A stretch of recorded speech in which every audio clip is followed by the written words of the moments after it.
सबसे पहले मैं प्रभु यीशु को धन्यवाद देता हूँ क्योंकि उसने मेरे जीवन में बहुत बड़ी गवाही को रखा है। उसने मेरे जीवन में बहुत आशीष दी है। 10 साल पहले मेरे नाक से पानी आता था, उसको मेडिकल भाषा में उसको साइनस इन्फेक्शन कहते हैं, और वो नाक से मेरे कान में गया। कान का पर्दा है और जो हड्डी है दोनों के बीच में फंस गया, और उसके वजह से मेरा पर्दा, कान का पर्दा फट गया और सुनने की जो हड्डी है उसको जाके चिपक गया, और तब से वो सुनने वाली हड्डी सड़ना शुरू हो गई। और मेरे कान से पानी आता था, मैं कॉटन से साफ करता था। जब पेन होता था तब पेन किलर दवाई खाता था। ऐसे करते करते 10 साल निकल गए, और कुछ दिन पहले मुझे मेरे कान में बहुत दुखने लगा और मैं डॉक्टर के पास गया और डॉक्टर को दिखाया। आसाराम कांबळे ये गृहस्थ हमारे पास आए थे अप्रैल महीने में। कान में पल्स आता था, तकलीफ थी उनको। जब भी देखा तो मालूम पड़ा कि उनकी कान के पर्दे में प्रॉब्लम है, और जो ब्रेन और कान के बीच में की हड्डी रहती है वो हड्डी खराब हो रही थी। डॉक्टर ने कहा कि तुम MRI CT स्कैन करो, डिटेल समझ में आएगा। और जब हमने MRI और CT स्कैन के रिपोर्ट डॉक्टर को दिखाए, डॉक्टर ने कहा कि तुम आज ही ऑपरेशन करो क्योंकि ये बहुत ब्रेन को टच हो रहा है। मैंने मेरे दोस्तों को बताया क्या करूं, तो उन्होंने कहा कि विश्वास के साथ तू जा। मैं घर पे आया, उन्हों को टेका, प्रार्थना किया, प्रभु मुझे मदद। मैं जानता था ये शैतान का मेरे ऊपर अटैक है, और मैं प्रार्थना कर रहा था। और प्रार्थना के साथ में मैं ऑपरेशन के लिए एडमिट हो गया। और ऑपरेशन के पहले डॉक्टर ने मुझे कहा, ऑपरेशन के दरमियान आपके ब्रेन के पास कुछ छोटी छोटी नस है। ऑपरेशन करते समय, जो सड़ी हुई हड्डी को निकालते समय आपके सारे नसेस कट जाएंगे, उससे आपको लकवा मार सकता है, आपका आंख छोटा हो सकता है, आपका चेहरा टेढ़ा हो सकता है। ऑपरेशन के दरमियान आप कुछ भी हो सकता है। बहुत सारे पेपर पे साइन लिए। मैं बहुत डर गया। ऑपरेशन को लेके जा रहे थे, मैंने सोचा मैं ऑपरेशन नहीं करूं, लेकिन वहां पर मेरे एक दोस्त थे, उन्होंने मेरे लिए प्रार्थना की और बोला कि तुम बाय फेथ जाओ। का दिन था, उस दिन सुबह 7 बजे आसाराम भाई और उनका मिसेस आए। सुबह काफ़ी डरा हुआ था, उनके ऑपरेशन बहुत 4 घंटे का ऑपरेशन, वेरी सीरियस ऑपरेशन था। और हमने प्रार्थना किया उनके साथ ऑपरेशन थिएटर के बाहर कि परमेश्वर इनको सब सही सलामत करे।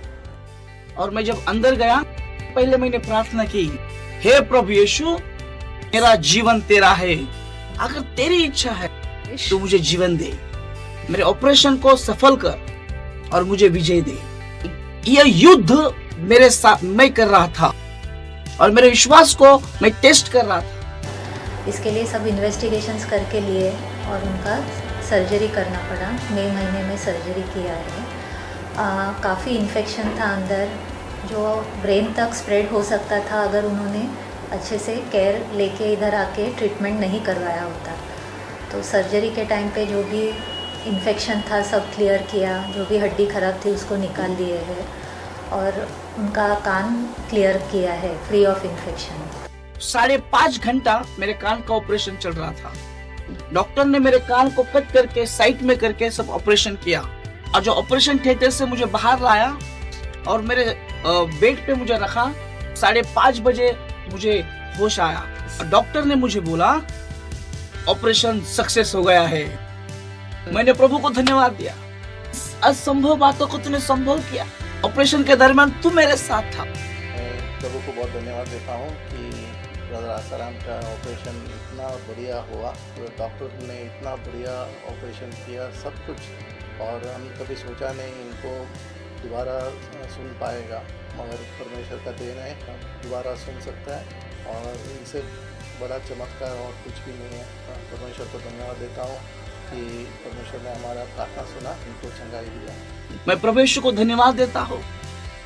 इस ऑपरेशन के दरमियान कई सारे लोग मेरे लिए आशीष का कारण बने, मेरे लिए प्रार्थना की, मेरे लिए भागदौड़ की और मुझे हर प्रकार की मदद की। प्रार्थना में मेरे साथ खड़े रहे। सारे भाई बहनों को धन्यवाद, प्रभु यीशु को धन्यवाद देता, उसने मेरे जीवन को बचाया, मुझे मृत्यु से बाहर निकाला। और जब मैं ऑपरेशन करके बाहर आया, मैंने परमेश्वर को बोला, मैं मेरे जीवन का 1 मिनट भी वेस्ट नहीं करूंगा, पूरे जीवन भर मैं तेरी सेवा आनंद से करूंगा। अभी वो रिकवर हो रहे हैं, पोस्ट ऑपरेटिव 1 महीना हो गया है, रिकवरी अच्छी है और पूरी रिकवरी होने में 3 to 6 मंथ्स लगेंगे। तो फिलहाल तो इज़ बेटर, पहले से उनके कान की कंडीशन अच्छी है और वो रिकवरी पे है। ऑपरेशन करने से पहले मैं बहुत निराश था, मेरे जीवन में आशा नहीं थी, लेकिन ऑपरेशन सक्सेस करके यीशु ने मेरे जीवन में नई आशा दी। और यही आशा का संदेश मैं आपको दे रहा हूँ। मेरे भाई और बहनों, आप भी इसके जैसे कुछ दुख से, समस्या से जा रहे हैं, तो प्रभु यीशु के ऊपर विश्वास करो, वो आपके साथ है। जैसे उसने मुझे बचाया, चंगाई दी, फिर से मुझे खड़ा किया, इस प्रकार से प्रभु यीशु आपके जीवन में करना चाहता है, आपको आशीष देना चाहता है, दुख से निकालना चाहता है और आपकी मदद कर। प्रभु यीशु के ऊपर विश्वास करो, आपके साथ है। धन्यवाद। मेरी पत्नी नूतन कांबळे, और ये मेरी छोटी बेटी है 1.5 साल की प्रार्थना, और ये 9 साल की महिमा कांबळे। 2 बेटी है। हमारी शादी को 10 साल अभी जून में पूरे हो जाएंगे, बेटी को 9 साल पूरे हो जाएंगे। ये हमारा छोटा सा परिवार है। और जैसे जोशुआ ने कहा कि मैं और मेरा घराना प्रभु की सेवा करूंगा, उसी प्रकार से मैं और मेरा परिवार प्रभु की सेवा में है।